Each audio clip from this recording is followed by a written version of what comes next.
Alright, अस्सलाम वालेकुम। हमारा सबा बेटा दोनों को मेरी आवाज़ आ रही है? Yes sir. ओके। सो हमने इलेक्ट्रोमैग्नेटिक इंडक्शन स्टार्ट किया था और 2 क्लासेस इसकी हो गई नहीं, बस ये चैप्टर ऑलमोस्ट डन हो गया था। इसको हम कंप्लीट करेंगे आज, फिर इसके पास पेपर्स देखेंगे। हमने देखा था कि इलेक्ट्रोमैग्नेटिक इंडक्शन क्या होता है, एक ऐसा फिनोमेना जिसमें आपकी mechanical energy somehow converts into electrical energy. So if you move this magnet, that means the magnet has kinetic energy, right, mechanical energy. उसको इस कॉइल के करीब या दूर लेके जाते हैं तो इसमें ईएमएफ इंड्यूस होता है, ईएमएफ एज एन वोल्टेज, और फिर करंट भी फ्लो करता है। ये फिनोमेना हमने देखा था और हमने एक्सप्लेन किया था कि ये इसलिए होता है क्योंकि change of magnetic flux linkage हो रहा होता है। मतलब जो कॉइल के अंदर से मैग्नेटिक फ्लक्स पास कर रहा है वो चेंज हो रहा होता है। Give me a minute, screen sharing रुक गई है।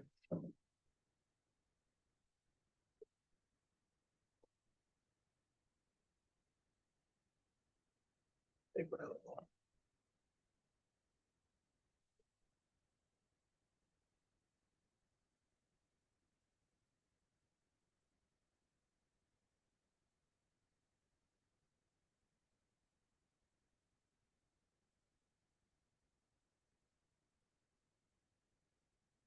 एक मिनट होल्ड करना मुझे। ओके। तो हमने कहा था कि क्यों कॉइल के अंदर ईएमएफ इंड्यूस होता है, क्योंकि इसके अंदर से जो मैग्नेटिक फ्लक्स पास कर रहा है वो चेंज होता है, ठीक है, कॉइल के या मैग्नेट के मूव करने से। और हमने करंट की डायरेक्शन निकालना सीखी थी, जो कि डिटरमिन होती है लेंज लॉ से, विच बेसिकली मींस कि जो भी आप मूवमेंट कर रहे हैं वो मूवमेंट जो है वो आपका करंट उसको अपोज करने की कोशिश करेगा। एक और हमने एग्जांपल देखी थी जिसमें आप इस वायर को जो है वो अप एंड डाउन जब मूव करते थे 1 और 2 डायरेक्शन में, तो ये मैग्नेटिक फ्लक्स लाइंस को कट करती थी और उससे ईएमएफ इंड्यूस होता था। जब ये कट नहीं करेगी तो ईएमएफ इंड्यूस नहीं होगा, एज इन 3 और 4 डायरेक्शन में मूव करेंगे तो ईएमएफ इंड्यूस नहीं होगा, 5 और 6 डायरेक्शन में इंड्यूस नहीं होगा, वायर को मूव नहीं करेंगे तो भी ईएमएफ इंड्यूस नहीं होगा। ऊपर मूव करेंगे तो करंट की डायरेक्शन कुछ और होगी, नीचे मूव करेंगे तो करंट की डायरेक्शन उसके ऑपोजिट होगी। और हमने इसमें भी करंट की डायरेक्शन निकालना सीखी थी फ्लेमिंग्स राइट हैंड रूल से, ठीक है। अच्छा, फिर उसके बाद मैंने कहा था कि ये वर्ड्स याद कर लेना लाजमी, एक्सप्लेन एक्सप्लेन करने के लिए वर्ड्स हमेशा रिपीट होते हैं। So in the case of a straight wire जब ईएमएफ इंड्यूस हो रहा हो तो बोलो cuts the magnetic flux line. In case of a coil आप बोलो magnetic flux linking with the coil changes, ठीक है। फेराडेज लॉ और Lenz law, Faraday's law magnitude of EMF बताता है और ये कहता है कि rate of change of magnetic flux linkage जो है उस वो प्रोपोर्शनल है ईएमएफ इंड्यूस्ड ईएमएफ से। So as in if you move the wire faster, if you move the magnet faster, if you use stronger magnets, if you use more number of turns of coil, ये सारी चीजें जो है ये Faraday's law की वजह से ही जो है इनसे क्या होता है, ईएमएफ ज्यादा इंड्यूस होता है। और इसी तरह अगर आप लेंज लॉ की बात करें तो वो डायरेक्शन ऑफ इंड्यूस्ड ईएमएफ और करंट को डिटरमिन करती है। जिस बेसिकली अगर आप मैग्नेट को करीब लेकर आ रहे हैं नॉर्थ पोल को कॉइल के तो करंट की डायरेक्शन कुछ और होगी, दूर लेके जाएंगे तो करंट की कुछ और होगी, वायर को नीचे की तरफ कट करेंगे मैग्नेटिक फ्लक्स लाइंस को तो करंट की डायरेक्शन कुछ और होगी, ऊपर की तरफ कट करेंगे तो करंट की डायरेक्शन कुछ और होगी। फिर हमने एसी जनरेटर को देखा था और इन शॉर्ट क्या हो रहा था, ये जो कॉइल है इसको आप खुद रोटेट करेंगे अपने हाथों से, कॉइल को खुद एनर्जी देनी पड़ेगी, इसको रोटेट करेंगे तो यहाँ से करंट और ईएमएफ इंड्यूस होगा और ये स्लिप रिंग्स के थ्रू यहाँ से करंट बाहर जाएगा, स्लिप रिंग के थ्रू यहाँ से करंट अंदर आएगा, कॉइल में करंट फ्लो करेगा।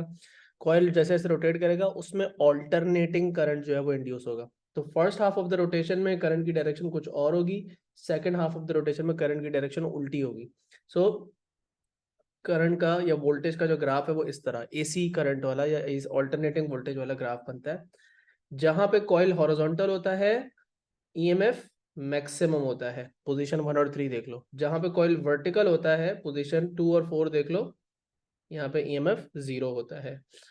हमने देखा था कि अगर आप स्ट्रॉन्गर मैग्नेट्स यूज करें, ज्यादा नंबर ऑफ टर्न्स यूज करें, if you insert a soft iron core into the coil, तो आपका अगर लेट से पुराना ग्राफ ये रेड वाला है तो न्यू ग्राफ जो है वो वोल्टेज का या इंड्यूस्ड ईएमएफ को वो बिल्कुल वैसा ही ग्राफ बनेगा बट पीक ईएमएफ की वैल्यूज ज्यादा हो जाएंगी। सो क्लियरली सी के चेंज 1 2 3 करने से क्या चेंजेस आ रहे हैं, ब्लू वाला ग्राफ बन रहा है आपका जिसमें सिर्फ पीक चेंज हो रही है। लेकिन अगर मैं चेंज नंबर 4 करूं which is increase the frequency of rotation, मैं कॉइल को ज्यादा फास्ट रोटेट करूं तो ना से पीक ईएमएफ बढ़ेगा, देखो इसकी पीक यहाँ है, ग्रीन वाले ग्राफ की पीक्स यहाँ पे, लेकिन ग्राफ की फ्रीक्वेंसी भी बढ़ रही है या कह लो कि पीरियड कम हो रहा है। तो ग्रीन वाला ग्राफ ये शो कर रहा है कि अगर आप rotation of the coil fast कर दोगे तो फिर ईएमएफ भी तेज होगा, लेकिन साथ साथ फ्रीक्वेंसी ऑफ रोटेशन चेंज होने की वजह से फ्रीक्वेंसी ऑफ ऑल्टरनेटिंग वोल्टेज भी चेंज हो जाएगी। करंट और जनरेटर का हमने एक ऑल्टरनेटिव डिजाइन देखा था, इस डिजाइन में कॉइल नहीं घूमता बल्कि मैग्नेट घूमता है और इसका फायदा ये होता है कि कार्बन ब्रशेज यूज नहीं होते, वेयर एंड टेयर नहीं होता, फ्रिक्शन की वजह से हीट में एनर्जी वेस्ट नहीं होती, ज़्यादा रोबस्ट और कॉम्पैक्ट डिज़ाइन है। फिर हमने देखा था कि ट्रांसफार्मर कैसे काम करता है। ट्रांसफार्मर का ये स्ट्रक्चर था और यहाँ आप एक ऑल्टरनेटिंग वोल्टेज सप्लाई रखते थे, जिससे प्राइमरी करंट कॉइल के अंदर ऑल्टरनेटिंग करंट फ्लो करता था, जिससे एक मैग्नेटिक फील्ड सेटअप होती थी आयरन कोर के अंदर। और आयरन कोर के अंदर जो मैग्नेटिक फ्लक्स है वो सेकेंडरी कॉइल में से पास कर रहा है। लेकिन अगर ये फ्लक्स चेंज होगा, अगर ये मैग्नेटिक फ्लक्स चेंज होगा, क्यों चेंज होगा? क्योंकि ये ऑल्टरनेटिंग करंट है। तो यहाँ पे भी ईएमएफ इंड्यूस होगा सेकेंडरी कॉइल में, सेकेंडरी कॉइल के अंदर भी करंट फ्लो करेगा और वो भी ऑल्टरनेटिंग करंट ही होगा। अब यहाँ जो वोल्टेज होता है और जो यहाँ वोल्टेज होता है वो डिफरेंट होता है। कभी ये वोल्टेज बढ़ जाता है यहाँ पे, तो हम कहते हैं कि स्टेप अप ट्रांसफार्मर यूज हो रहा है, जैसे कि यहाँ पे हो रहा है। और स्टेप अप ट्रांसफार्मर में मेन चीज ये होती है कि आपने सेकेंडरी में नंबर ऑफ टर्न ज्यादा रखने। और अगर ये वोल्टेज जो है इसके मुकाबले में यहाँ पे आपको कम मिल रहा है, तो वो किस लिए होगा? क्योंकि यहाँ पे नंबर ऑफ टर्न्स कम होंगे, इसे हम स्टेप डाउन ट्रांसफार्मर कहते हैं। स्टेप अप और स्टेप डाउन ट्रांसफार्मर्स की हमने इक्वेशंस पढ़ी थी। ये तीन इक्वेशंस हैं, दोनों ट्रांसफार्मर्स पे अप्लाई हो सकती हैं on any transformers. And if you know the number of turns and one of the voltages, you can find the other voltage, or you can find the current, or if you know the voltage of both and current of one, you can find the current of the other. So basically number of turns और current को relate किया, number of turns और voltages को relate किया, और voltages और current को भी relate कर दिया। ये बात जहन में रखना कि जब वोल्टेज को स्टेप अप करते हैं तो करंट हमेशा कम आता है दूसरी साइड पे, और अगर वोल्टेज को स्टेप डाउन करते हैं तो करंट दूसरी साइड पे फिर ज्यादा आता है। ठीक है, मतलब अगर वोल्टेज बढ़ेगा तो करंट कम होगा, वोल्टेज कम होगा तो करंट बढ़ेगा। अब यही बात आखिरी वाली हम ट्रांसमिशन ऑफ इलेक्ट्रिसिटी के अंदर कंटिन्यू कर लेते हैं, ये बहुत इंपॉर्टेंट है, और उसके बाद फिर हमारा ये चैप्टर एंड है, फिर हम पास्ट पेपर्स की तरफ चलते हैं। तो हमने ये देखना है कि आपकी पावर प्लांट में बिजली प्रोड्यूस हो रही है और आपने ये घरों को बिजली पहुंचानी है। सो ऑब्वियसली बहुत ज्यादा लंबी वायर्स यूज होंगी, और बहुत ज्यादा लंबी वायर्स यूज होंगी तो उसमें क्या होगा? बहुत ज्यादा पावर लॉस होगा। पावर लॉस किस फॉर्म में होगा? हीट की फॉर्म में पावर लॉस होगा, क्योंकि इतनी ज्यादा लंबी वायर है, तो वायर की अगर लेंथ ज्यादा होती है तो वायर का रेजिस्टेंस भी ज्यादा होता है। तो भाई घर तो एक शहर में, पावर प्लांट किसी दूसरे शहर में बना हुआ है, तो आपको बिजली तो बहुत दूर तक पहुंचानी है, right? You have to transmit electricity and you have to use long wires. You have no other option. You can't bring the homes closer to some other city. You can't bring the power plant close to the city. City के अंदर power plant नहीं बना सकते।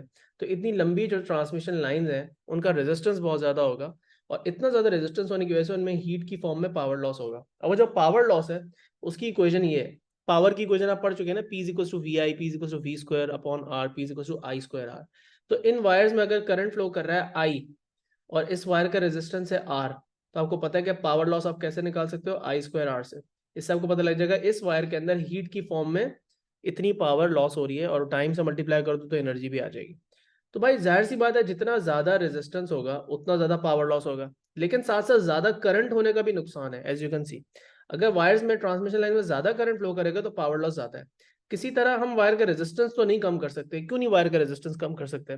Because you can't make the wires thicker. Thick wires का resistance कम होता है, but आप wires कितनी थिक कर लोगे? फिर वायर्स बहुत हैवी हो जाएंगी, तो उनको आप कैसे जो है वो सस्पेंड करोगे ऊपर पोल से? और वायर्स जो है जितनी ज्यादा थिक होती जाएंगी उतना मटेरियल यूज होगा, उतनी एक्सपेंसिव होती जाएंगी।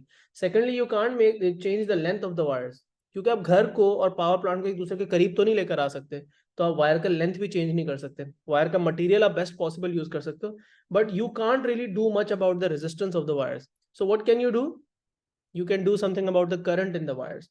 तो हम क्या करते हैं कि हम इस करंट को किसी तरह कम करने की कोशिश करते हैं ताकि वायर के अंदर पावर लॉस भी कम हो। तो भाई हम क्या करते हैं कि पावर प्लांट के फौरन बाद एक स्टेप अप ट्रांसफार्मर यूज करते हैं। अब याद रखो, स्टेप अप ट्रांसफार्मर में क्या होता है? स्टेप अप ट्रांसफार्मर में ये नंबर टर्न्स प्राइमरी के कम होते हैं, सेकेंडरी के ज्यादा होते हैं। तो मैंने जानबूझ के इस तरह का ट्रांसफार्मर दिखाया। ट्रांसफार्मर का जो है वो मैंने कॉइल्स दिखाए, प्राइमरी के नंबर ऑफ टर्न्स कम है, सेकेंडरी के ज्यादा है। तो प्राइमरी का जो भी वोल्टेज होगा वो फिर कम होगा और सेकेंडरी का वोल्टेज ज्यादा आएगा। सो यहाँ पे जो वोल्टेज है और यहाँ पे जो वोल्टेज है, तो वोल्टेज को आप क्या कर रहे हो? इंक्रीज कर रहे हो। अब वोल्टेज जब इंक्रीज होता है तो हमने पढ़ा अभी 2 मिनट पहले मैंने बात रिपीट की थी कि अगर इनपुट वोल्टेज कम है और आउटपुट वोल्टेज ज्यादा है तो फिर करंट जो है सेकेंडरी कॉइल में आपको कम मिलेगा, राइट? करंट प्राइमरी में ज्यादा है, सेकेंडरी में कम है। अब ऐसे में क्या होगा कि आपने क्या हुआ, जो यहाँ करंट फ्लो कर रहा था अगर वो डायरेक्टली इस वायर में जाता तो वो ज्यादा करंट होता, आईपी। लेकिन क्योंकि आपने वोल्टेज बढ़ाया तो करंट जो है वो इस वाली में अब कम इंड्यूस होगा, और कम करंट इंड्यूस होने की वजह से ये वाली आई की वैल्यू कम हो जाएगी। और जब ये वाली आई की वैल्यू कम हो जाएगी बेटा, तो P जो पावर लॉस है, जो वायर के अंदर पावर लॉस हो रही है in the form of heat, वो कम हो जाएगी। That is why we are using step up transformers. ठीक है। अच्छा, अब एक सवाल और रिपीट होता है कि हम ट्रांसमिशन ऑफ इलेक्ट्रिसिटी के अंदर ऑल्टरनेटिंग करंट यूज कर रहे हैं, डायरेक्ट करंट क्यों नहीं यूज कर रहे हैं। जाहिर सी बात है, आपने ये बात पहले भी देखी थी कि देखो आपका ट्रांसफॉर्मर को काम करने के लिए जो यहाँ पे प्राइमरी कॉइल को जो वोल्टेज चाहिए होता है वो ऑल्टरनेटिंग करंट और ऑल्टरनेटिंग वोल्टेज चाहिए होता है। जो आपका डायरेक्ट करंट होता है, जैसे मैंने बैटरी के साथ जब ट्रांसफॉर्मर बनाने की कोशिश की थी, तो उसके अंदर तो कंटिन्यूसली ईएमएफ इंड्यूस नहीं होता। अगर मैं स्विच को क्लोज रखूं तो कोई ईएमएफ इंड्यूस नहीं होता, no EMF is induce, because steady current होगा अगर प्राइमरी कॉइल में, तो सेकेंडरी के अंदर जो मैग्नेटिक फ्लक्स पास कर रहा है वो चेंजिंग फ्लक्स नहीं होगा, और जब तक चेंजिंग फ्लक्स नहीं होगा तो ईएमएफ इंड्यूस नहीं हो सकता। इसलिए we need for transformers we need alternating current, और इसीलिए हम ऑल्टरनेटिंग करंट यूज करते हैं, डायरेक्ट करंट यूज नहीं करते। तो लॉजिक कुछ तरह चलती है कि भाई आप पावर लॉस बचाने के लिए क्या कर रहे हैं। पावर लॉस होता कैसे है, रेजिस्टेंस, वायर के रेजिस्टेंस की वजह से, और जो वायर में करंट फ्लो कर रहा है उसकी वजह से जो हीट लॉस हो रहा है, जो कि P is equal to I square R से निकाला जा सकता है। इस इक्वेशन को अपने आंसर में मेंशन करना, ठीक है। थ्योरी क्वेश्चन में अगर आंसर है तो क्या मेंशन करना इस इक्वेशन को हीट लॉस की पावर के साथ, ठीक है। अच्छा, उसके बाद स्टेप अप ट्रांसफॉर्मर क्यों यूज करते हैं, इसलिए यूज करते हैं क्योंकि आप पावर लॉस को रिड्यूस करना चाह रहे हैं। तो वो कैसे रिड्यूस करते हैं, वो करंट को रिड्यूस कर देता है, क्योंकि स्टेप अप ट्रांसफॉर्मर है, वोल्टेज बढ़ता है, करंट कम हो जाता है। करंट कम होता है तो जाहिर सी बात है पावर लॉस कम हो जाता है। अब तीसरी बात कि ऑल्टरनेटिंग करंट क्यों यूज हो रहा है, डीसी क्यों नहीं यूज हो सकता, क्योंकि ट्रांसफॉर्मर डीसी के साथ काम करता ही नहीं है, एसी के साथ काम करता है, ठीक है। अच्छा, अब एक चीज आखिरी वो आपसे और पूछते हैं, बहुत कॉमन क्वेश्चन है कि ट्रांसमिशन ऑफ इलेक्ट्रिसिटी के अंदर अंडरग्राउंड केबल्स और जो ओवरहेड केबल्स हैं उनके मेरिट्स और डीमेरिट्स को डिस्कस करें। तो अंडरग्राउंड केबल्स के क्या फायदे हैं, ठीक है। अंडरग्राउंड केबल के इनिशियली फायदे तो ये है कि चलो इंस्टॉल करने में जो है वो आसानी होगी। इलेक्ट्रिसिटी की चोरी, जो कुंडा डालते हैं लोग, वो जो है उसमें थोड़ा सा कमी आ जाएगी, क्योंकि अंडरग्राउंड की केबल को आप खोद के और वहां से कनेक्शन लेना मुश्किल है। ओवरहेड केबल में कुंडा डालना बहुत आसान होता है। And not affected by bad weather obviously. अगर क्या कहते हैं, कोई स्टॉर्म है या कोई बारिश हो रही है और सम रीजन बहुत ज्यादा तेज हवाएं चल रही हैं, तो आपकी ओवरहेड केबल्स तो जो है वो अफेक्ट हो सकती हैं, अंडरग्राउंड केबल्स अफेक्ट नहीं हो सकती, ठीक है। तो अंडरग्राउंड केबल के ये फायदे हैं, लेकिन अंडरग्राउंड केबल का नुकसान ये है कि अगर आपको केबल्स को रिपेयर करना है, कुछ चेंजेस करनी है, कुछ भी करना है, तो आपको पूरा एक्सकेवेशन करके दोबारा से अंडरग्राउंड केबल्स को जो है वो एडजस्ट करने में बहुत ज़्यादा, रिपेयर करने में बहुत मेहनत, बहुत टाइम और बहुत पैसा लगाना पड़ेगा, ठीक है। So this is essentially the end of the chapter, ठीक है। तो हमने इस चैप्टर के अंदर इलेक्ट्रोमैग्नेटिक इंडक्शन देखी, दो तरीके से उनको हर तरह से एक्सप्लेन किया। लेंस लॉ, फैराडेज लॉ पढ़ा, कैसे ईएमएफ ज़्यादा इंड्यूस कर सकते हैं, कैसे उसकी डायरेक्शन चेंज कर सकते हैं, ये पढ़ा। फिर उसकी alternating current generator, AC generator के अंदर को पूरी उस चीज़ को अप्लाई किया। फिर ट्रांसफॉर्मर्स में वही सारे कॉन्सेप्ट्स को यहाँ पे अप्लाई किया, और फिर ट्रांसफॉर्मर्स को हमने ट्रांसमिशन ऑफ इलेक्ट्रिसिटी से लिंक किया, और यहाँ पे हमारा चैप्टर एंड हो जाता है, ठीक है। अब दो हमने चैप्टर्स के पास पेपर्स करने हैं, जो अगली आज वाली क्लास में और कल वाली क्लास में। एक तो ये वाला चैप्टर जो मैंने कंप्लीट करवाया था, ये गलती से मैंने एटीपी वर्कशीट लिख दिया, तो जस्ट इग्नोर दैट ऑब्वियसली। तो ये वाली वर्कशीट है, ठीक है। ये पास पेपर्स के क्वेश्चन है सारे। I didn't write the past paper years, but we will go through this questions together. और आपको याद होगा मैंने एक्स्ट्रा क्लास रखी थी जिसमें मैंने ऑसिलोस्कोप जो है वो भी पढ़ा दिया था, और यूजेस ऑफ ऑसिलोस्कोप पढ़ा दिए थे कि ऑसिलोस्कोप से फ्रीक्वेंसी कैसे निकालते हैं, ऑसिलोस्कोप का डिस्प्ले कैसा होता है, टाइम बेस्ड सेटिंग क्या होती है, वाइगन सेटिंग क्या होती है, उसकी भी जो है वो वर्कशीट है, और वो भी हमें करनी है। सो बेसिकली दो चीज़ें जो हैं वो हमें, अब ये दो वर्कशीट्स हैं जो कंप्लीट करनी है in today's class and then the next class, and then after that what are we going to do. अब हम डिसाइड कर लेंगे कि पहले रेडियो एक्टिविटी पढ़ना है, स्पेस फिजिक्स पढ़ना है। आई गेस आप लोगों को स्पेस फिजिक्स शायद पहले पढ़ना हो, उसके बारे में आपको ज़्यादा टेंशन हो रही हो, तो वो हम पहले पढ़ लेंगे, ठीक है। चलो, अब इलेक्ट्रोमैग्नेटिक इंडक्शन की वर्कशीट जो है ना वो स्टार्ट करते हैं, ठीक है। तो ये वाला क्वेश्चन देखो और इसका आंसर लिखने की कोशिश करो। पहला क्वेश्चन बहुत स्ट्रेट फॉरवर्ड सा है, बहुत इजी क्वेश्चन है कि भाई मैग्नेट मूव कर रहे हैं, why there is a current and everything. तो वो जो हमने सारी लॉजिक पढ़ी है 3 मार्क के अंदर, आपने उसको एक्सप्लेन करना है कि मैग्नेट मूव हो रहा है तो उसमें करंट क्यों फ्लो कर रहा है कॉइल के अंदर। ये सारी बात आपने 3 पॉइंट्स के अंदर एक्सप्लेन करनी है। तो इसको बताओ और फिर मैं आपका आंसर देखता हूँ। आपकी वोकैबुलरी बिल्कुल सही होनी चाहिए, क्योंकि आपको मैंने वर्ड्स बाकायदा हाईलाइट करके याद करवाए कि ये वर्ड्स यूज करो, ठीक है। चलो, मैं वेट कर रहा हूँ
सारे मुझे आंसर लिख के दिखाओ ताकि मैं आप लोगों के आंसर को फीडबैक देख सकूँ, ठीक है? ओके, फातिमा ने लिखा है the magnet moves in the solenoid, the solenoid cuts the magnetic flux lines. ठीक है, ये भी लिख सकते हैं, और you can also write the magnetic flux in the coil changes. ठीक है, these are two alternative sentences, you can write both. Which induces an EMF and the current in the coil that is directed by the ammeter, causing it to show a reading. ठीक है, that's fine, perfect. As the magnet moves, so the magnetic field lines interaction with the coil. आप इस तरह लिखो सबा, इसको magnetic field lines की interaction नहीं लिखो, आप लिखो magnetic flux linking with the coil changes. ठीक है, बाकी बात आपका आइडिया सही है, बस थोड़े से वर्ड्स जो हैं वो अपने थोड़े से चेंज कर लो, but the rest of it is fine. ठीक है, with the coil hence the magnetic flux in the coil changes. अच्छा, वो आपने आगे बाद में लिख दिया, induces an EMF and therefore a current is induced. ठीक है, when the magnet is move near the coil, the magnetic flux linking with the coil changes due to a change in the magnetic field, hence an EMF is induced and the current is induced. Okay okay, सही है, सबका सही है, good हो गया। तो भाई समझ में आ गई, तीन बातें हैं मेन कि as the magnet moves from y to x, right, क्या होता है as the magnet moves, इसके तो जाहिर सी बात है कोई मार्क्स नहीं है। मैग्नेटिक फ्लक्स लिख दो या मैग्नेटिक फील्ड लिख दो, दोनों एक्सेप्टेबल है। Magnetic flux linking with the coil, या लिख दो magnetic field in the coil.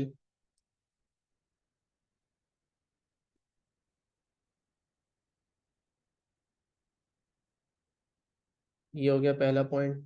आप बताओगे उससे क्या इंड्यूस होता है? EMF. This induces an EMF, and EMF की वजह से करंट कॉज होता है। ये बात रखो, ईएमएफ वोल्टेज है, वोल्टेज की वजह से करंट फ्लो करता है, राइट? तो ईएमएफ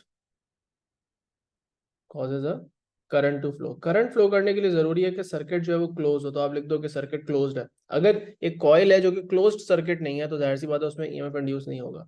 ओ, ईएमएफ इंड्यूस होगा, करंट फ्लो नहीं करेगा। State Faraday's law, Faraday's law की एज इट इज आपने यहाँ पे स्टेटमेंट लिख दी। अब शायद वो फैराडेज लॉ की स्टेटमेंट पूछते भी नहीं है रिसेंट पेपर्स में। State Lenz law, Lenz law भी पूछते हैं। Two ways in which you can increase the induced current. So यहाँ पे तकरीबन दो तीन तरीके हैं जो हम डिस्कस कर चुके हैं। हम यहाँ पे कौन सा तरीका बताओगे? तीनों ही बता दो मुझे। How can you increase the induced current? Ammeter reading कैसे बढ़ा सकते हो? शाबाश, जल्दी जल्दी। तीन तरीके क्या है? Increase the number of turns. Increase the number of turns, magnet को ज्यादा स्पीड से मूव करें और स्ट्रॉन्गर मैग्नेट यूज कर लें। ठीक है, so I guess we are good with that. हम हर बात को लिखने में टाइम वेस्ट नहीं करेंगे, जो आसान चीजें उनको जरा जल्दी जल्दी गुजारेंगे। Mark an arrow to show the direction of the current in the coil. Now this is interesting. अब शायद रिसेंट पेपर्स में ये पूछ भी नहीं रहे, लेकिन हमने इसकी पूरी प्रैक्टिस की थी। सो आई टोल्ड यू कि लेंस लॉ को अप्लाई करो कि करंट किस डायरेक्शन में फ्लो करेगा, वो ऐसे फ्लो करेगा कि आपके मैग्नेट के मोशन को अपोज करे। तो आपको मैग्नेट का पता है कि मैग्नेट नॉर्थ पोल है, और याद रखो कि मैग्नेट जो है वो इस डायरेक्शन में मूव कर रहा है। Remember, it's coming closer to the coil, as I told you कि वो वाई से एक्स मूव कर रहा है। So can you tell me the direction of the current in the coil based on the sir anticlockwise, क्योंकि जब वो उसकी तरफ मूव कर रहा है तो वो उसे रिपेल करने की कोशिश करेगा, तो नॉर्थ ही उसका बनेगा। जब नॉर्थ बनेगा कॉल की तरफ तो फिर वो anticlockwise. Right? So basically magnet is moving towards the coil, and जो करंट इंड्यूस होगा वो ऐसा इफेक्ट प्रोड्यूस करेगा कि मैग्नेट का मोशन अपोज हो। मैग्नेट का मोशन अपोज होने के लिए obviously you need to do what to the magnet? You need to repel the magnet, which means कि हमारा यहाँ पे कॉइल का यहाँ पे नॉर्थ पोल इंड्यूस होना चाहिए और यहाँ साउथ पोल इंड्यूस होना चाहिए। तो ऐसे में अगर आप right hand grip rule apply करें, मतलब अपना if you make a fist और and you make apply the right hand grip rule and point your thumbs to the right, point your thumb to the right because north pole is on this side of the coil, तो हमें पता चल रहा है कि भाई इसमें current कुछ ऐसे फ्लो कर जाएगा। आगे वाली साइड पे जो है वो, आगे वाली साइड पे जो है वो, अच्छा इसमें एक मजे की बात है, ये डायग्राम थोड़ा, ये पार्ट मैंने खुद ऐड किया था, लेकिन ये डायग्राम थोड़ा सा मिसलीडिंग है। ये डायग्राम थोड़ा सा कंफ्यूजिंग है इन अ सेंस कि कुछ डायग्राम बड़े क्लियर कट होते हैं, उसमें पता चल रहा होता है कॉइल की सामने वाली साइड कौन सी और पीछे वाली साइड कौन सी है। इस डायग्राम में ऑनेस्टली अगर मैं बताऊं तो यहाँ पे पता नहीं चल रहा कि कॉइल की ये वाली साइड फ्रंट साइड है या ये वाली साइड फ्रंट साइड है। आप भी देखोगे तो आपको दोनों साइड से बिल्कुल कॉइल हर जगह से आइडेंटिकल लग रहा होगा। जैसे फॉर एग्जाम्पल ये कॉइल की पिक्चर है, let me show you a picture of the coil जो मैंने यहाँ पे बनाई। फॉर एग्जांपल मैंने जब यहाँ पे कॉइल की पिक्चर बनाई तो नहीं, यहाँ पे तो नहीं, लेकिन यहाँ पे मैंने पिक्चर डाली है। अब इसमें बहुत क्लियरली पता चल रहा है कि कॉइल की फ्रंट साइड कौन सी है, बैक साइड कौन सी है। यूजुअली अगर डायग्राम साइड से थोड़ा सा साइड ऑन करके ना दिखाया हुआ हो ना, तो उसमें क्या होता है कि फिर एटलीस्ट डायग्राम के अंदर जो बैक साइड होती है ना, वो डॉटेड बनी हुई होती है। चलो हम मान लेते हैं, लेट सपोज हम मान लेते हैं कि हमारी जो कॉइल की बैक साइड है वो ये वाली। एक मिनट, उस पर थोड़ा सा डिफरेंट कलर कर देते हैं। हम कह देते हैं कि हमारी कॉइल की ये बैक साइड है, जिसपे मैं रेड रेड डॉट्स बना रहा हूँ। अगर हम ऐसे मान लेते हैं तो फिर हमारी फ्रंट साइड कौन सी हो गई, ये वाली फ्रंट साइड हो गई। ये कॉइल के फ्रंट वाले लूप्स हो गए, तो इसका मतलब है कि हम जब फिंगर्स को इस तरह पॉइंट करेंगे तो यहाँ पे डाउनवर्ड्स जा रही है मेरी फिंगर, पीछे से फिंगर्स ऊपर जा रही हैं, पीछे से करंट जो है वो ऊपर जा रहा है और आगे वाली साइड से करंट नीचे आ रहा है। कुछ इस तरह अगर मैं कहता हूँ मेरा करंट फ्लो कर रहा है, तो यहाँ से यूं और यहाँ से यूं करंट और यहाँ से यूं फ्लो कर रहा है। तो ये हमारे एरोज जो मैंने बनाने थे, एक एरो बनाना था लेकिन मैंने ओवरऑल हर जगह पे एरो बना के दिखा दिया कि मेरा करंट कैसे फ्लो कर रहा है। ठीक है, तो that is the whole idea. But ये पार्ट मैंने खुद ऐड किया था, पास पेपर क्वेश्चन के अंदर नहीं था, मैं वर्कशीट बना रहा था। लेकिन but I didn't look at the diagram very carefully, and if you look at the diagram it's really hard to tell कि कॉइल की किस साइड क्या कर रही है। राइट, बिल्कुल हर जगह से आइडेंटिकल है diagram, so it's impossible to tell तो कॉइल की फ्रंट साइड कौन सी है, बैक साइड कौन सी है। Okay, what else? Two ways in which you can produce a current in the opposite direction। दो तरीके बता दें जिससे आप ऑपोजिट डायरेक्शन में करंट इंड्यूस करवा सकते हैं। राइट, बताओ। मैग्नेट को दूसरी डायरेक्शन में लेके चले जाए। राइट, सो पोल को सेम साइड पे रखें, मैग्नेट का नॉर्थ पोल यहीं रखें लेकिन मैग्नेट को ऑपोजिट डायरेक्शन में ले जाए, नंबर वन। सो एक तरीका तो क्या हो गया, move the north pole away from the coil, यही लिखो, move the north pole away from the coil, मतलब मैग्नेट को इसी ओरिएंटेशन में रखें लेकिन मैग्नेट को दूर ले जाए। दूसरा तरीका क्या है कि आप इसमें ऑपोजिट, और क्या तरीका है करंट की डायरेक्शन चेंज करने का? मैग्नेट की डायरेक्शन चेंज करते हुए यहाँ पे साउथ पोल ले आएंगे तो मैग्नेट को मूव सेम डायरेक्शन में करें, डायरेक्शन चेंज नहीं करनी, मूव सेम डायरेक्शन में करें लेकिन मैग्नेट की ओरिएंटेशन बदल दें। अगर आप दो चेंजेस करोगे कि आप मैग्नेट का यहाँ पे साउथ पोल भी ले आओगे और उसको दूर भी लेके जाओगे, तो फिर करंट सेम डायरेक्शन में इंड्यूस होगा। So make one change at a time. So you can't say कि आप जो है वो मैग्नेट का पोल भी चेंज कर दें और डायरेक्शन भी चेंज कर दें। अगर दोनों चीजें चेंज करोगे तो फिर करंट जो है वो दो दफा रिवर्स होकर वापस सेम जगह पे आ जाएगा। तो आपने क्या करना है, या तो सिर्फ पोल चेंज करना है, just bring the south pole near the coil, orientation change कर दी, मतलब नॉर्थ पोल उधर चला गया, साउथ पोल यहाँ आ गया, और मूव इसी डायरेक्शन में करो।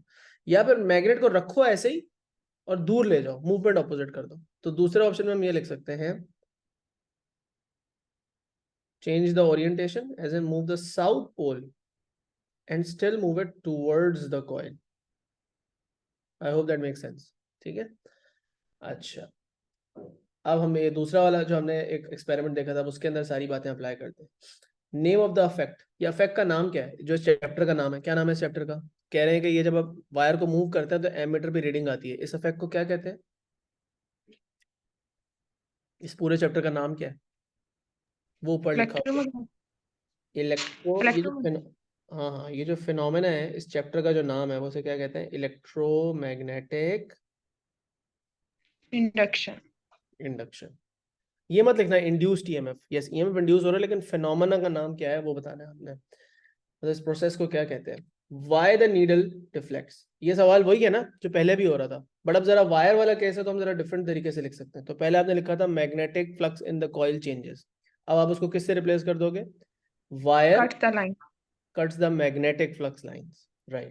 So wire, as the wire is moved, it cuts the magnetic flux lines, so EMF is induced, and then so a current flows, and therefore there is a reading on the ammeter, क्योंकि ammeter तो current major करता है ना। तो आप बता दो 2 mark का हो 3 मार्क का हो, अपना सेम आंसर ही लिखो, don't worry about the number of marks. ठीक है, 2 से 3 मार्क में आप पूरी बात लिखो अपनी, कभी भी कोई चांस ना हो कि मैं कोई पॉइंट स्किप कर दूं। What happens to the needle when the wire is moved upwards? तो अभी वायर को कैसे मूव कर रहे हैं? डाउनवर्ड्स मूव कर रहे हैं, और वो कह रहे हैं कि जब वायर को आप मूव कर रहे थे डाउनवर्ड्स तो ammeter needle deflects to the right, ये लिखा हुआ है। वायर मूव हो रही थी डाउनवर्ड्स, नीडल जा रही थी राइट की तरफ। अब वो कह रहे हैं वायर को मूव करें अपवर्ड्स, तो नीडल को क्या होगा? अगर पहले नीडल जा रही थी टू द राइट तो अब नीडल जाएगी टू द लेफ्ट, राइट। तो बस नीडल जाएगी to the left, right. Deflects to the left. क्यों हो रहा है? करंट की डायरेक्शन उल्टी हो रही है। अच्छा, उसके बाद state and explain what happens when the wire is held stationary. इतनी ज्यादा लाइनें दी हुई हैं, but it's not that long. The answer is pretty straight forward. What happens when the wire is held stationary? कोई रीडिंग नहीं show हो गया है मीटर में।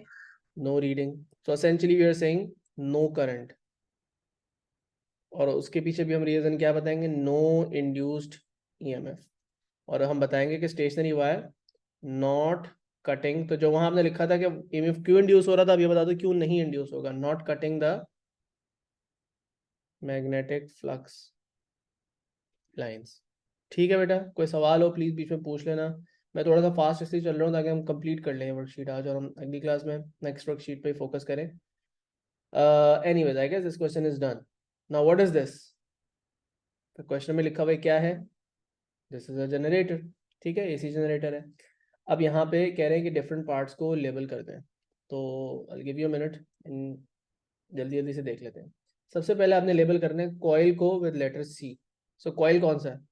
कॉइल आपका ये जो रेक्टेंगुलर पीस है, दिस इज योर कॉइल। अब नोटिस करो, कॉइल की जो ये वाली साइड है, I don't know, let's just name the sides. Let's call this side A, B, C, D. Side A B जो है वो ये वाले स्लिप रिंग से कनेक्टेड है, देख रहे हो? अच्छा, मैंने बता ही दिया कि ये स्लिप रिंग है। स्लिप रिंग कौन सी वाली? ये दोनों स्लिप रिंग्स हैं आपकी, ये जो रिंग है और ये जो रिंग है, ये दोनों स्लिप रिंग है। तो आ स्लिप रिंग, उन्होंने कहा एक स्लिप रिंग को आप लेबल कर दें। खैर, पहले तो इसको लेबल करें, ये आपका कॉइल है। इस स्लिप रिंग को लेबल कर देंगे, एस हो गया।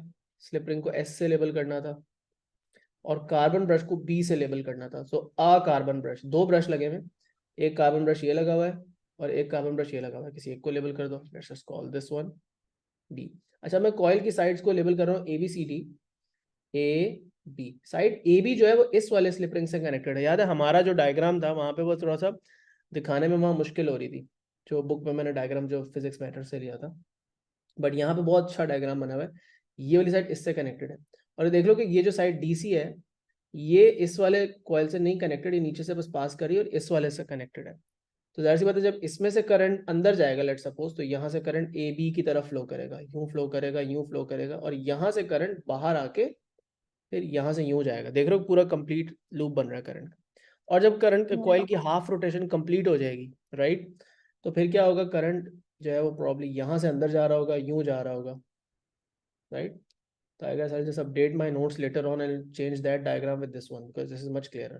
Anyway, so this is basically what's going on. अब वो कह रहे हैं जी AC जनरेटर जो है वो ऑपरेट कर रहा है, और एरोज जो है वो डायरेक्शन ऑफ रोटेशन दिखा रहे हैं। Arrows show the direction of rotation. Explain why there is an EMF between the two output terminals. दो आउटपुट टर्मिनल्स के बीच में एक वोल्टेज आ रहा है। मतलब अगर आप एक वोल्टमीटर लगाएंगे या CRO लगाएंगे तो आपको वोल्टेज नजर आएगा। वोल्टेज क्यों इंड्यूस हो रहा है इन दो टर्मिनल्स के बीच में?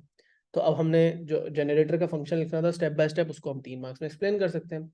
As the coil is rotated what happens, क्या हम इसको एक स्ट्रेट वायर, उसको एक स्ट्रेट वायर कंसिडर कर सकते हैं? तो क्या मैं कह सकता हूँ कि ये वाली जो वायर जब है ऊपर की तरफ मूव कर रही है तो ये मैग्नेटिक फ्लक्स लाइंस को क्या कर रही है? कट कर रही है। और ये वाली वायर जो है वो डाउनवर्ड्स मूव कर रही है तो ये भी मैग्नेटिक फ्लक्स लाइंस को क्या कर रही है? कट कर रही है। तो हम ये लिख सकते हैं, या फिर ये भी लिख सकते हैं कि अभी देखो, अभी कॉइल हॉरिजॉन्टल है तो इसमें से कोई फ्लक्स पास नहीं कर रहा है ना, लेकिन जब ये कॉइल थोड़ा सा टेढ़ा होगा, मतलब ये दोनों मैग्नेट्स को फेस कर रहा होगा, तो इस कॉइल के अंदर से फ्लक्स पास करेगा। फ्लक्स तो अपनी डायरेक्शन में जा रहा है, कॉइल ऐसे हो जाएगा कि उसके अंदर से फ्लक्स पास करेगा। तो we can also write change of magnetic flux linking with the coil, या magnetic field passing through the coil. तो दोनों टर्म यहाँ पे एक्सेप्टेबल है। जो आपने कॉइल वाले केस में और आपने जो स्ट्रेट वायर वाले केस में वोकैबुलरी याद की थी, यहाँ पे दोनों अप्लाई कर सकते हो। ठीक है, I think the better one, the easier to visualise for yourself would be कि कटिंग वाला जो है वो आप लिख दो। तो आप लिख सकते हो as coil rotates the sides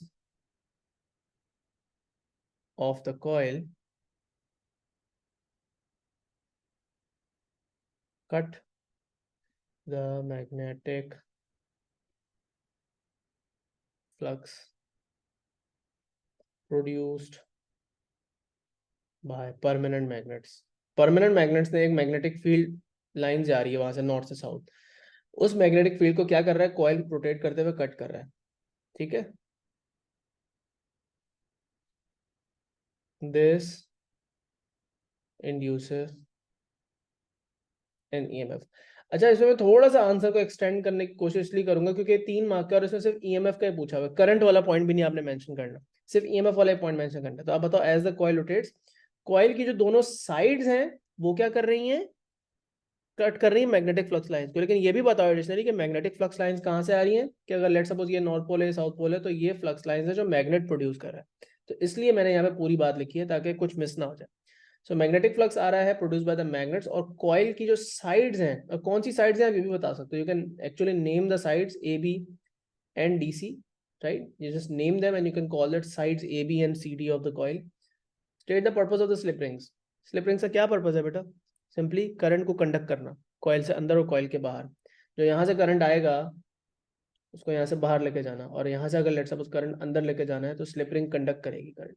ठीक है, तो बताओगे, पूरी बात लिख दो आप, बेशक कोई चीज मिस ना करो। दे रोटेट विद द कॉइल, याद रखना, कार्बन ब्रश स्टेशनरी रहते हैं, रिंग रोटेट करती है। To rotate with the coil and provide a path, या ये भी लिख सकते हो conduct the current, provide a path to the current into and out of the coil. ठीक है, बस ये है बेसिक बात कि करंट कंडक्ट कर रहे हैं, सिंपल लफ्जों में। EMF induce can be increase by rotating the coil faster, तो एक तरीका तो उन्होंने बता दिया। ईएमएफ कैसे इंड्यूस कर सकते हैं, rotate the coil faster. Two other ways in which you can increase the EMF. जी, नंबर ऑफ कॉल ज्यादा कर दें। नंबर ऑफ टर्न ज्यादा कर दें। तो अभी इसमें सिर्फ एक टर्न है क्योंकि कॉइल एक दफा घूम के वापस आ जाता है, बट आप इसको एक दफा ना घुमा के लेके जाओ, आप ऐसे लेके जाओ, ऐसे लेके जाओ, ऐसे लेके जाओ, और फिर यहां से लेकर आओ। ठीक है, so number of turns coil में ज्यादा कर दें। और ये जो मैग्नेट्स हैं ये ज्यादा स्ट्रेंथ वाले यूज कर लें। और अभी कॉइल अंदर से हॉलो है, सो you can wrap the coil around a soft iron core. ठीक है, तो ये 3 तरीके हैं जिनसे आप, 4 तरीके हो गए टोटल, हमने 4 तरीके पढ़े थे ना। कॉइल को फास्टर रोटेट करें, use a soft iron core, increase the number of turns, और what do you call it, use stronger magnets. तो एक उन्होंने लिख दिया था रोटेट द कॉइल फास्टर, उसके अलावा कोई 2 आपने बताने थे। State the position of the coil where EMF induced is maximum, right. कौन सी कॉइल की पोजीशन में ईएमएफ इंड्यूस जो है वो मैक्सिमम होता है, हॉरिजॉन्टल में। हॉरिजॉन्टल पोजीशन में। और जब ईएमएफ 0 होता है वो कौन सी पोजीशन होती है, वर्टिकल। जब कॉइल वर्टिकल होता है। राइट, सबको समझ में आ रहा है, इजी है, कोई प्रॉब्लम तो नहीं है। ये सारी बातें स्ट्रेट फॉरवर्ड है ना, हमने याद कर ली थी, पढ़ते पढ़ते इन बातों को याद कर लिया था, समझ भी लिया था कि क्यों ऐसा हो रहा है। और उसकी रीजन भी लिख सकते हैं कि rate of cutting of flux lines यहाँ पे मैक्सिमम होता है, यहाँ पे कटिंग ऑफ फ्लक्स लाइंस नहीं हो रही होती जब कॉइल वर्टिकल पोजीशन में होता है। सो यहाँ पे बता देंगे आप हॉरिजॉन्टल, और ये है वर्टिकल पोजीशन। अब ये आपको ईएमएफ वर्सेस टाइम का ग्राफ दिखाया हुआ है, ये ग्राफ आप पहले भी देख चुके हो। Why EMF is sometimes positive and sometimes negative, as in ये जो alternating EMF है या alternating current है ये क्यों है। ठीक है, तो आप ये बताएंगे कि भाई जो कॉइल हाफ रोटेशन में करंट किसी और डायरेक्शन में, लाइन किसी और डायरेक्शन में कट कर रहा होता है, और दूसरी हाफ ऑफ द रोटेशन में जो कॉइल है वो किसी और डायरेक्शन में कट कर रहा होता है।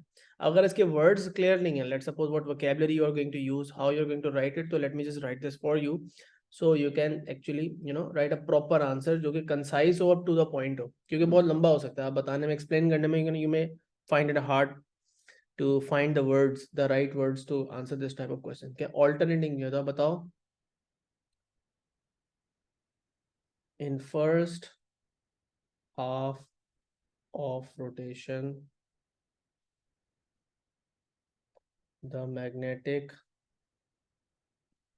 field lines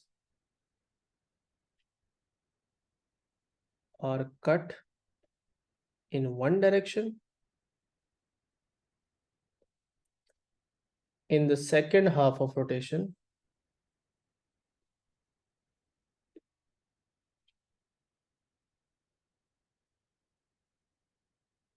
the magnetic field lines are cut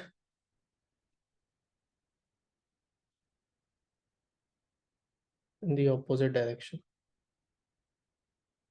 ठीक है, बस। तो कभी लाइंस ऊपर की डायरेक्शन में कट हो रही हैं एक साइड से, फिर उसी साइड से लाइंस नीचे की डायरेक्शन में कट हो रही है, so that's basically what changes the direction of the current as well. Right, अब हमने ये बात ग्राफ के थ्रू देखी थी, ग्राफ स्केच करने के लिए भी आ सकता है, but we are only asked to write simple words. तो आपने बताना है what happens to the maximum EMF, maximum value of EMF पे क्या फर्क पड़ेगा और फ्रीक्वेंसी ऑफ ईएमएफ पे क्या फर्क पड़ेगा ये वाले चेंजेस करने से। सो वन बाय वन बताते जाएं कि स्ट्रॉन्गर मैग्नेट्स यूज करने से, स्ट्रॉन्गर मैग्नेट्स यूज करने से ईएमएफ की वैल्यू पे, पीक वैल्यू पे क्या फर्क पड़ेगा, बढ़ेगी ज्यादा हो या कम जाएगी। होगी या सेम रहेगी? ज्यादा हो जाएगी। ज्यादा हो जाएगी। तो इस एज इन ग्राफ कैसा बनेगा, सेम ग्राफ बनेगा लेकिन उसकी पीक्स जो है वो ज्यादा स्टीप बनेगी। तो चेंज नंबर 1 करने से, ये जो चेंज नंबर 1 है, इससे ये फर्क पड़ेगा। मोर number of turns in the coil, तो इससे ये तो हम कह रहे हैं कि इंक्रीज होगा, लेकिन क्या फ्रीक्वेंसी में फर्क पड़ रहा था? नहीं फर्क पड़ रहा था ना, कोई फर्क नहीं पड़ रहा था। अब मोर number of turns in the coil use करने से क्या होता है, अगेन ये क्या होगा, इंक्रीज होगा, लेकिन फ्रीक्वेंसी पे फिर कोई चेंज नहीं आएगा। तो चेंज नंबर 2 करने से भी सेम यही ग्राफ बनेगा। राइट। तीसरी बात, कॉइल को फास्टर टर्न कर रहे हो, अब इससे भी ईएमएफ तो बढ़ेगा, ये तो बढ़ेगा, लेकिन what about this, because you are turning the coil faster, तो टाइम ऑफ रोटेशन कम हो गया, और टाइम ऑफ रोटेशन ही अगर कम हो जाएगा तो कॉइल जल्दी रोटेट करेगा, तो ईएमएफ की साइकिल्स भी जल्दी जल्दी चेंज होंगी, इजंट इट? सो यही बात है कि हम यहाँ पे बताएंगे कि फ्रीक्वेंसी भी साथ साथ इंक्रीज हो इंक्रीज जाएगी, या होगी। कह लो कि पीरियड कम हो जाएगा तो फ्रीक्वेंसी बढ़ जाएगी। तो ये जो चेंज नंबर 3 है उसका ग्राफ फिर कुछ इस तरह का होगा कि पीक्स भी ज्यादा होंगी लेकिन साथ साथ ग्राफ भी ज्यादा वो होगा, स्क्वीज्ड होगा। Alright, okay. अब ये है जनरेटर का और दूसरा डिजाइन। ठीक है, ये वो डिजाइन है जिसके अंदर क्या कहते हैं, मैग्नेट जो है वो घूम रहा है, एंड यू कैन सी कि how the magnet is rotating. You can see कि यहाँ से एक्सल को आप घुमाओगे तो आपका ये मैग्नेट यूं घूमेगा। अब हो क्या रहा है, कह रहे हैं कि ऑल्टरनेटिंग करंट और डायरेक्ट करंट आपस में डिफरेंट क्यों होते हैं, कैसे डिफरेंट होते हैं? तो ऑल्टरनेटिंग करंट की डायरेक्शन चेंज होती है विद टाइम, और डायरेक्ट करंट की डायरेक्शन से एक ही रहती है। How alternating current is produced in the apparatus shown, alternating का वर्ड बोल्ड किया हुआ है स्पेसिफिकली, और 4 मार्क का क्वेश्चन है। तो आप बताएंगे कि भाई देखो अभी शुरू में मैग्नेटिक फ्लक्स लाइंस कैसे पास कर रही हैं, नॉर्थ से सॉफ्ट आयरन कोर के अंदर से होते हुए new magnetic flux lines pass कर रही हैं, ऐसे ही पास कर रही हैं। यस। यहाँ पे मैं मल्टीपल लाइंस भी बना सकता हूँ, यहाँ पे मैं लाइंस और बना सकता हूँ। अब बात सारी ये है कि जैसे ही मैग्नेट घूमेगा तो साथ साथ इसकी मैग्नेटिक फील्ड लाइंस भी घूमेंगी, और वो अपनी डायरेक्शन भी चेंज करेंगी। जब नॉर्थ यहाँ आएगा तो यही लाइंस यूं जा रही होंगी, but obviously line gradually change करेंगी मैग्नेट की मूवमेंट के साथ। तो अब आप ये बताएंगे कि as the magnet rotates, magnet rotates,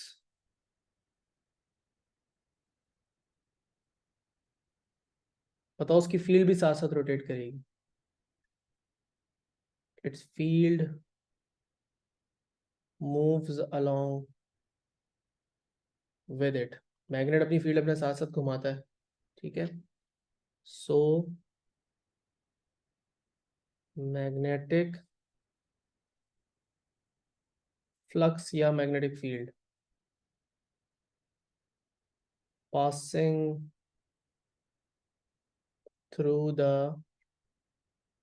iron core, ये आयरन कोर बना हुआ है ना, आयरन कोर का मकसद क्या है कि सारी लाइंस यहीं से पास करें, मतलब कि लाइंस यूं ना जा रही हो, ऊपर से कोई लाइंस जाने का फायदा नहीं है, तो सारी लाइन नीचे से ही पास करें।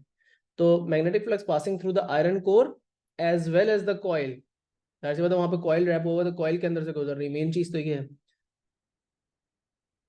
As well as the coil changes, ये कीवर्ड है। ठीक है, सर हम यहाँ ये कह सकते हैं कि मैग्नेटिक फील्ड लाइन की डायरेक्शन चेंज हो रही है जैसे जैसे मैग्नेट रोटेट हो रहा है।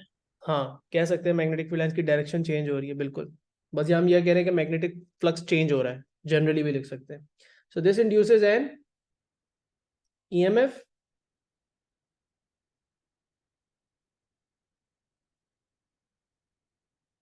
which induces a current। अब वर्ड ऑल्टरनेटिंग जो है वो क्योंकि बोल्ड में लिखा हुआ है तो उस पर उसके लिए एक एडिशनल पॉइंट लिख देंगे कि ऑल्टरनेटिंग क्यों है।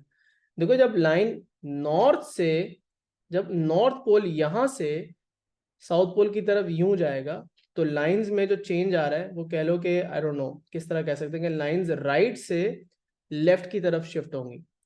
और जब फिर नॉर्थ यहाँ पे होगा और साउथ यहाँ पे होगा तो अब लाइंस यूं पास कर रही होंगी, अब वो लाइंस लेफ्ट से राइट की तरफ शिफ्ट हो रही होंगी। तो इसलिए क्योंकि चेंज जो है वो ऑपोजिट है, right to left is the opposite change, left to right is the opposite change, and that is why the current or the EMF induced because of those changes will also be opposite. तो हम यहाँ पे बता देंगे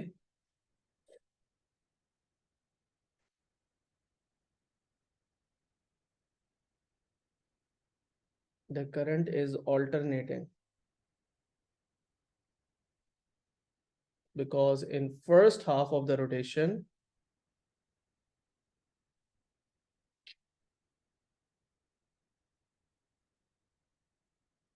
lines change from left to right, sorry right to left, पहले right की तरफ है, right to left, और फिर इसको कंप्लीट कर दो in the second half of the rotation the lines change from left to right, ठीक है।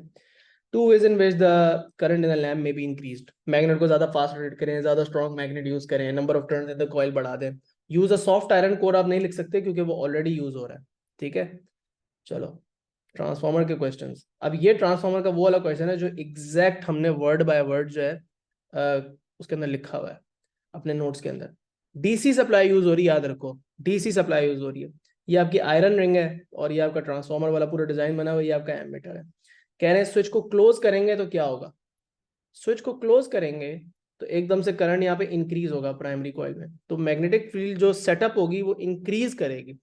प्राइमरी कॉइल में एकदम से करंट फ्लो करना शुरू करेगा तो आयरन रिंग के अंदर एक magnetic flux, magnetic field setup होगी जो कि सेकेंडरी में से पास करेगी। और क्योंकि उस मोमेंट में जब स्विच क्लोज हो रहा है तो मैग्नेटिक फ्लक्स मोमेंटेरीली चेंज करेगी, तो हमारा जो गैल्वेनोमीटर या एमीटर उसकी नीडल मोमेंटेरीली डिफ्लेक्ट करेगी और फिर वापस आ जाएगी। ये पूरी बात बता रही है, मोमेंटेरीली डिफ्लेक्ट करेगी और वापस आ जाएगी। तो ये बात हम एज इट इज यहाँ पे लिख चुके हैं, so I am not gonna write full answers to this obviously, ठीक है, थोड़ा सा टाइम बचाएंगे। तो क्या बात हो रही थी ये वाली, when the switch is closed what happens, needle deflects momentarily to one side, current increases in coil A. जब स्विच क्लोज हो रहा है तो जाहिर सी बात है पहले कॉइल ए में करंट फ्लो कर रहा है 0 एम्पेयर और फिर ऑल ऑफ अ सडन कह लो कि 2 एम्पेयर का करंट फ्लो कर रहा है, तो एक कुछ मिली सेकंड्स तो लगेंगे ना करंट को 0 से 2 एम्पेयर जाने में। वो तो वो जो चेंज का टाइम है, वो जो 2 मिली सेकंड्स का टाइम है, what ever that small time है, उसके अंदर फ्लक्स चेंज हो रहा है और चेंजिंग फ्लक्स जो है वो जाहिर सी बात है कॉइल बी में से पास करता है, तो ये नीडल डिफ्लेक्ट करती है मोमेंटरीली, ठीक है। अच्छा उसके बाद कह रहे हैं, वो क्या कह रहे हैं जी, स्विच को आप छोड़ दें closed for a long time. अब क्या होगा, एक मार्क का है, no EMF, no current, no what do you call it, induced EMF और क्या, नो डिफ्लेक्शन। नीडल 0 पे रहेगी। क्यों 0 पे रहेगी, क्योंकि ये डीसी करंट है, DC current direct current study होता है, उसकी मैग्नेटिक फील्ड यहाँ से पास तो कर रही है लेकिन स्टडी फील्ड है तो उससे कोई ईएमएफ इंड्यूस नहीं होता। स्विच जब ओपन होगा तो क्या होगा, अब 2 मार्क का क्वेश्चन है। तो भाई दोबारा से चेंज होगा, मैग्नेटिक फ्लक्स दोबारा से चेंज होगी क्योंकि अब करंट लेट सपोज इसमें अगर 2 एम्पेयर का फ्लो कर रहा था तो ऑल ऑफ अ सडन वो क्या हो जाएगा, स्विच ओपन करने पे 0 एम्पेयर का हो जाएगा। तो ये जो बिल्कुल माइन्यूट से टाइम के लिए जो चेंज आ रहा है, मोमेंटरी चेंज, मैग्नेटिक फील्ड यहाँ पे पास कर रही थी और एकदम से मैग्नेटिक फील्ड वीक होते हुए गायब हो जाएगी। अब वो जो मैग्नेटिक फील्ड गायब हो जाएगी, जैसे ये आपकी मैग्नेटिक फील्ड है and soon as I lift my pen it disappears but it takes like a small time to have for that to happen. तो वो जो चेंज आ रहा है वो चेंज की वजह से यहाँ पे दोबारा नीडल डिफ्लेक्ट करेगी, नीडल डिफ्लेक्ट करेगी, लेकिन इस बार मैग्नेटिक फ्लक्स पहले इंक्रीज कर रहा था, अब मैग्नेटिक फ्लक्स डिक्रीज कर रहा है, तो इसलिए नीडल ऑपोजिट डायरेक्शन में डिफ्लेक्ट करेगी मोमेंटरीली, ठीक है। और ये सारी बात हमने यहाँ पे ऑलरेडी मेंशन की हुई है, everything is written over here. ये 3 एग्जैक्ट सेम क्वेश्चन हमने आंसर किए थे। अब ये जो डायग्राम है ये कैसे डिफरेंट है, अगला जो क्वेश्चन है ट्रांसफार्मर का ही सवाल है, लेकिन यहाँ पे एसी सप्लाई है तो एक प्रॉपर ट्रांसफार्मर है। मेटल का नाम बता दें जो कोर के लिए हम यूज करते हैं, इस कोर के लिए कौन सा मेटल यूज करते हैं, आयरन यूज करते हैं। पर्पस क्या है कोर का, कोर का पर्पस क्या है भाई, primary coil magnetic field setup करता है, हम चाहते हैं मैग्नेटिक फील्ड सारी सेकेंडरी कॉइल में से पास करे, रैंडमली इधर उधर न जा रही हो, तो मैग्नेटिक हम क्या कहते हैं, मैग्नेटिक फ्लक्स लिंकेज को इम्प्रूव करने के लिए, दोनों कॉइल्स की मैग्नेटिक फ्लक्स लिंकेज को इम्प्रूव करने के लिए हमारा आयरन कोर यूज होता है, because it's a magnetic material. How, क्या कहते हैं, लैंप लाइट सब, और वो जो करंट कैसे इंड्यूस होता है और ईएमएफ कैसे इंड्यूस होता है, तो वो ट्रांसफॉर्मर्स के हम स्टेप बता देंगे। क्या ऑल्टरनेटिंग करंट प्राइमरी कॉइल में फ्लो कर रहा है, जिससे एक मैग्नेटिक फील्ड सेटअप हो रही है आयरन कोर में। Magnetic field changing magnetic field है, क्योंकि प्राइमरी कॉइल में करंट जो है वो ऑल्टरनेटिंग है, और ये चेंजिंग मैग्नेटिक फील्ड क्योंकि सेकेंडरी कॉइल से पास कर रही है, तो चेंजिंग मैग्नेटिक फील्ड एक ईएमएफ इंड्यूस कर देती है, और इसकी वजह से करंट फ्लो करेगा सेकेंडरी कॉइल में, जिससे वो लाइट अप कर जाएगा, लैंप लाइट अप कर जाएगा। अब ये सवाल जो है, ये आई गेस लास्ट क्वेश्चन है इस वर्कशीट का। इसके अंदर अगर आप देखो तो अब आपको iron core, primary coil, secondary coil दिखाया हुआ है सब कुछ, लेकिन यहाँ पे वोल्टेज की वैल्यू दी हुई है, यहाँ पे भी वोल्टेज और लैंप की पावर रेटिंग दी हुई है। अब वो कह रहे हैं कि भाई state 2 ways in which the potential difference across the lamp may be increased without changing the main supply। तो इसको आप चेंज नहीं कर सकते, लेकिन आप कह रहे हैं कि इसके अंदर ये जो पीडी है इसको आपने इंक्रीज करना है। So how many ways can you do that? Think about it, उधर जरा सोच समझ के जवाब देना। सबा तुम रुको बेटा, कोई और मुझे जवाब दे। सो कैसे अब हम इसका जो है वो आंसर दे सकते हैं, please rest of the class. क्या तरीके हैं जिससे आप इस 24 वोल्ट्स की रीडिंग को बढ़ा सकें, 30 पे ले जाएं, 40 पे ले जाएं, 50 पे ले जाएं, कैसे कर सकते हैं? याद रखो, अब आप कुछ मूव नहीं कर रहे, कोई आप ये नहीं बोल सकते rotate the coil faster, use the soft iron core, blah blah blah. So ये स्टेप अप या स्टेप डाउन ट्रांसफॉर्मर में it's all about the number of turns in the secondary coil and the primary coil. तो एक चीज फातिमा खान ने बोला है कि इसके नंबर ऑफ टर्न्स, जो सेकेंडरी के नंबर ऑफ टर्न्स है वो बढ़ा दें। Good, increase the number of turns in the secondary coil, that's good। इसके जब नंबर ऑफ टर्न्स बढ़ेंगे तो जाहिर सी बात है ये वोल्टेज भी बढ़ जाएगा। और दूसरा तरीका क्या है? अब ये यहाँ पर ट्रिकी है, थोड़ा सा फंसते हैं सब लोग, तो इसमें क्या जवाब होगा? याद रखो, इसको आप चेंज नहीं कर सकते, जाहिर सी बात है इसको बढ़ाओगे तो ये ऑटोमेटिकली ऊपर जाएगा, इसमें तो कोई शक नहीं, लेकिन उसके बगैर आपने कुछ और करना है। तो what is the other possible answer for this?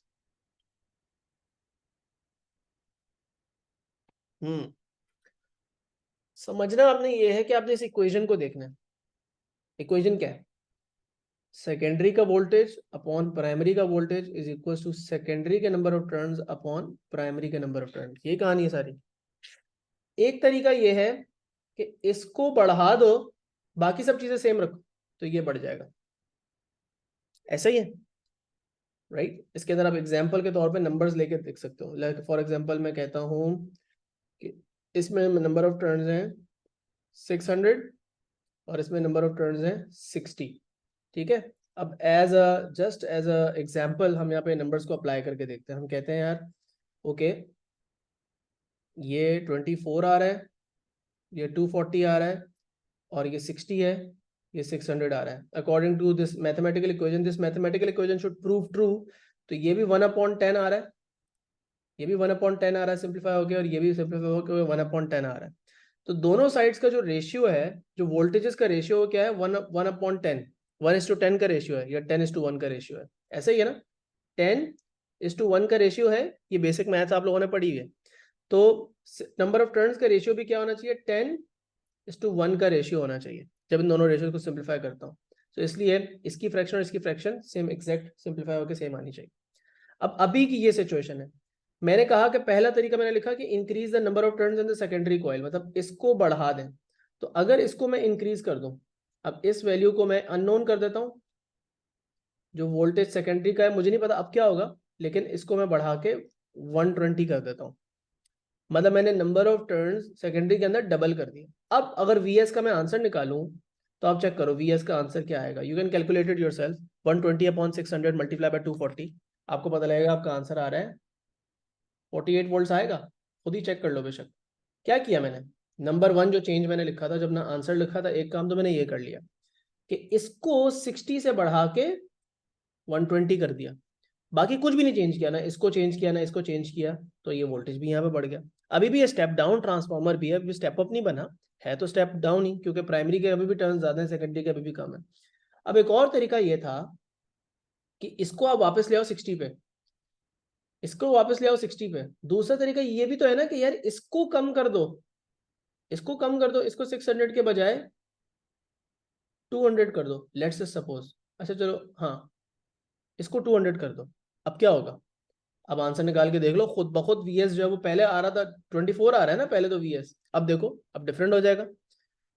60/200, 60/200 multiply by 240, क्या आ रहा है? 72 आ रहा है। तो बढ़ गया ना? क्यों बढ़ा? क्योंकि प्राइमरी के नंबर टर्न्स मैंने थोड़े से कम किए, 600 के बजाय 200 कर दिए।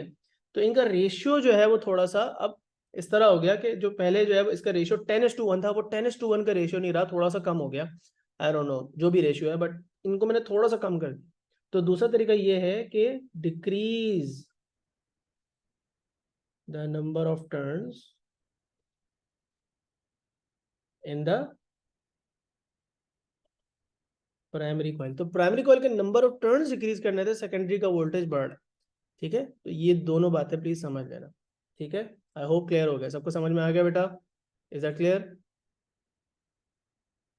Okay, Yes, sir.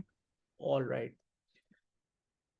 For the lamp operating at the correct brightness, ये करेक्ट ब्राइटनेस वाली बात का क्या मतलब है? फातिमा तुम मुझसे उस दिन ये सवाल पूछ रही थी पावर रेटिंग वाला। तो करेक्ट ब्राइटनेस लिखा हुआ है, what does that mean? Question के अंदर लैम्प के साथ क्या लिखा हुआ है? उसकी रेटिंग दी हुई है। करेक्ट ब्राइटनेस का मतलब ये हुआ कि लैंप को यही वोल्टेज मिल रहा है और वो इतनी ही पावर डिसिपेट कर रहा है। That's what correct brightness means. मतलब लैंप अपनी इन वैल्यूज पे ऑपरेट कर रहा है। अब वो कह रहे हैं इस पे आप करंट निकाल दें। तो जब आपको पता हो कि कोई अप्लायंस अपने सही रेटिंग पे काम कर रही है, तो आप कौन सी इक्वेशन लगाते हैं? फातिमा क्या पूछा था, क्या बताया था उस दिन? कल ही तुमने पूछा है मुझसे एक क्वेश्चन। तो जब P ये is equal to correct, VI. P is equal to V I use कर लेते हैं और आप उससे क्या निकाल लेते हैं? उसके अंदर करंट निकाल सकते हैं। तो वो 36 वोल्ट। सर ये लास्ट क्वेश्चन है ना? जी जी। सर इसके बाद कब क्लास होगी? एक्चुअली ना मेरी बायो की क्लासेस के साथ क्लैश हो रहा है, तो मैं थी कि अभी मैं जानने लगी थी, तो मैं पूछ रही थी कि अगली क्लास कब होगी। यार अब मैं कोशिश करके डेली ही रखूंगा क्लास। मतलब अब वो टाइमिंग्स, अब क्योंकि सबके एग्जाम भी स्टार्ट हो रहे हैं और बीच में ईद भी आ रही है और सब कुछ है, अब स्कूल कभी ऑन है कभी ऑफ है, तो timings would be really kind of unpredictable honestly. लेकिन कोशिश ये करूंगा कि कोई सेम टाइम ही मेंशन करूं फिर भी, क्योंकि अब आप लोग के एग्जाम स्टार्ट हो जाएंगे और दूसरी क्लासेस भी हैं, ए लेवल भी है, A2 भी है, सब कुछ है। तो थोड़ा सा टाइमिंग्स अब थोड़ी सी हमें डे टू डे बेसिस पे जो है ना वो लेके चलनी पड़ेंगी। एग्जाम जब करीब आ जाता है तो फिर ऐसे ही होता है। Okay anyway, sir, you will inform in the group. जी जी जी, I will inform okay. Everything in the group. तो 36/24, 1.5 एम्पेयर करंट फ्लो कर रहे हैं किसमें? सेकेंडरी कॉइल में। ठीक है, ये हो गया हमारा IS एक तरह से, है ना? अच्छा, current in the primary coil निकाल दें। Assume the transformer is ideal. Anyone who can tell me कि यहाँ पे हम कौन सी इक्वेशन यूज कर सकते हैं? प्राइमरी कॉइल में करंट निकालना है हमारा, आप मुझे करके बता सकती हो ये कौन सी इक्वेशन यहाँ पे यूज होगी? हमें ये वाला करंट निकालना है, IP निकालना है। IS पता चल चुका है 1.5 एम्पेयर है। सेकेंडरी कॉइल के नंबर ऑफ टर्न्स पता है, प्राइमरी कॉइल के नंबर ऑफ टर्न्स पता है, सेकेंडरी का वोल्टेज पता है, प्राइमरी का सेकेंड वोल्टेज पता है। तो हमने 3 इक्वेशंस देखी थी, उनमें से 2 में वोल्टेज आता है, 2 में नंबर ऑफ टर्न्स आते हैं, 2 में करंट भी आता है। करंट क्योंकि आपको फाइंड आउट करना है, तो करंट वाली कौन सी इक्वेशन हम यहाँ पे यूज कर सकते हैं जो स्टेप अप और स्टेप डाउन ट्रांसफार्मर के लिए हमने पढ़ी थी? आपको नंबर ऑफ टर्न्स, VPIP. अच्छा आपको नंबर ऑफ टर्न्स वैसे नहीं पता, ये तो मैंने अपनी तरफ से लिखे थे, isn't it? Number of turns तो आपको नहीं पता, तो हम नंबर ऑफ टर्न्स वाली इक्वेशन तो नहीं यूज कर सकते, लेकिन हम हाँ ये सर वाली इसमें हम लोग VPIP is equal to VSIS वाली यूज करेंगे। Exactly VPIP is equal to VSIS। अगर नंबर ऑफ टर्न्स पता होते तो हम वो वाली यूज भी कर सकते थे, NP/NS is equal to IS/IP, वो भी इक्वेशन यूज कर सकते हैं। अभी यहाँ पे ये वाली यूज कर लेंगे। What this equation means by the way, इसको अगर मैं एज अ वर्ड इक्वेशन लिखूं तो मुझे क्या लिखना चाहिए? वर्ड इक्वेशन एज इन कि इसका मतलब क्या है और इसका मीनिंग क्या है? Can someone tell me? Like ये वर्ड इक्वेशन में क्या बोला जाएगा? ये वोल्टेज इनटू करंट होता क्या है? वोल्टेज इनटू करंट होता क्या है? Power. पावर होती है। तो इसका मतलब ये है इनपुट पावर, कह सकता हूं, और ये क्या है, आउटपुट पावर। तो एसेंशियली हम क्या कह रहे हैं कि आइडियल ट्रांसफॉर्मर है, मतलब 100% एफिशिएंट ट्रांसफॉर्मर है, तो यहाँ वाली पावर और यहाँ वाली पावर बराबर होगी। तो खैर, तो यहाँ पे था 240, ये मेरा अननोन है, ये था 24, और ये मैं निकाल चुका हूँ 1.5। अब ये वैसे मेंटली भी हो सकता है, लेकिन ऑब्वियसली रीअरेंज करो और सॉल्व करो। लेकिन नोटिस करना आंसर में कि यहाँ पे वोल्टेज 10 गुना कम है, यहाँ 10 गुना ज़्यादा है। तो यहाँ पे करंट 10 गुना ज़्यादा होगा, यहाँ पे करंट उससे 10 गुना कम होगा, मतलब 1.5 से 10 गुना कम चले जाओ तो 0.15 आपका आंसर आना चाहिए। वैसे ही कह रहा हूँ, मतलब सिर्फ बता रहा हूँ कि देखो, voltage has decreased 10 times from primary to secondary, so current basically would increase from primary to secondary. तो प्राइमरी का सेकेंडरी से 10 गुना कम करंट आएगा, राइट। अच्छा, वो कह रहे हैं कि प्राइमरी कॉइल में इतने टर्न्स हैं, तो सेकेंडरी में नंबर ऑफ टर्न्स निकाल दें। अब आप या तो number of turns versus current वाली इक्वेशन यूज कर लो, या number of turns versus voltage वाली इक्वेशन यूज कर लो। मैं वोल्टेज वाली कर लेता हूँ। VS over VP is equal to NS over NP। याद रखना कि करंट और वोल्टेज वाली जो इक्वेशन होती है, करंट और नंबर ऑफ टर्न्स वाली इक्वेशन जो होती है वो सीधी होती है, सॉरी, वोल्टेज और नंबर ऑफ टर्न्स वाली इक्वेशन जो है सीधी होती है। ऊपर सेकेंडरी तो नीचे, ऊपर सेकेंडरी इसका तो इसका भी सेकेंडरी ऊपर, नीचे दोनों प्राइमरी। लेकिन अगर इसकी मैं वर्सेस करंट वाली इक्वेशन बनाता तो वो कुछ इस तरह होती, यहाँ पे उल्टा हो जाता। ये बात प्लीज याद रखना, ठीक है। इक्वेशन आपके पास लिखी है नोट्स में, but still just something two point out. Anyways I can use this one. I know कि ये है 24 और ये है 240। तो नंबर ऑफ टर्न्स में भी 10 गुना का ही फर्क होगा। यहाँ पे हमें नहीं पता कि ये क्या है, और ये पता है कि ये 2 लाख है। तो जाहिर सी बात है 2 लाख को 10 से डिवाइड कर लो, और वट एवर, आई मीन क्या आंसर आएगा, 20,000, इज दैट इट? यही आंसर आएगा। ठीक है बेटा, तो हमारा ये चैप्टर कंप्लीट हो गया, वर्कशीट कंप्लीट हो गई। इंशाल्लाह अगली क्लास में ऑसिलोस्कोप वाली वर्कशीट करते हैं, और फिर हमारे बस छोटे छोटे 2 चैप्टर बहुत छोटे हैं, 2 चैप्टर थोड़े से कह लो एक्सटेंसिव है।